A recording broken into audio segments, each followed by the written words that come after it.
Un nuovo manifatturiero moderno e tecnologicamente avanzato, un turismo con un piano industriale serio, un Veneto, piattaforma logistica e ponte tra il Mediterraneo e l'Europa. Sono questi i pilastri dell'avviso comune stretto dagli industriali del Veneto e da CGIL, CISL e UIL, un patto che guarda avanti per porre le basi dall'uscita dalla crisi, bussando alle porte della regione, cui chiede di essere il primo interlocutore per proporre il lifestyle italiano con i suoi prodotti di qualità e uno stile di servizio al cliente e alle imprese come volano per la ripresa. Io non mi rassegno al declino, dobbiamo combattere, reagire e credo che se riusciamo a trasferire nei nostri prodotti questa capacità che abbiamo, questo nostro DNA che abbiamo dentro, che deriva dalla nostra cultura, dal nostro modo di vivere, riusciamo a trasferirlo nei prodotti e nel modo di fare impresa, saremo ancora vincenti. L'avviso comune è il nostro impegno, ma è anche la domanda che facciamo a tutti, in primis alla Regione, di impegnarsi con noi per realizzarlo. Un Veneto che deve guardare al futuro, consapevole che indietro non si torna,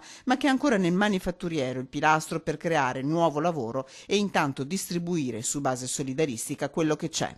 Il Veneto ha bisogno di cambiare pagina, cambiare pelle. Noi non torneremo mai più al Veneto del 2007, c'è bisogno di investimenti sulle infrastrutture, c'è bisogno di investimenti sulla ricerca, su nuovi prodotti. Parlano da classe dirigente, pronta a dialogare pur nelle differenze, i rappresentanti di industriali e lavoratori che chiedono alla Regione di giocare una partita importantissima, l'utilizzo di 1.300 milioni di euro di fondi europei a disposizione per il Veneto nell'agenda 2014-2020. Si tratta di vedere come, rispetto all'agenda 2014-2020, evitiamo che i soldi ritornino a Bruxelles e che dunque noi finanziamo i paesi più sviluppati. E su questo fronte non può essere che una sconfitta la rinuncia da parte dell'Enel ai fondi stanziati dall'Europa per il rilancio della centrale di Porto Tolle, un duro colpo per la politica energetica della regione. Inaccettabile questa cosa,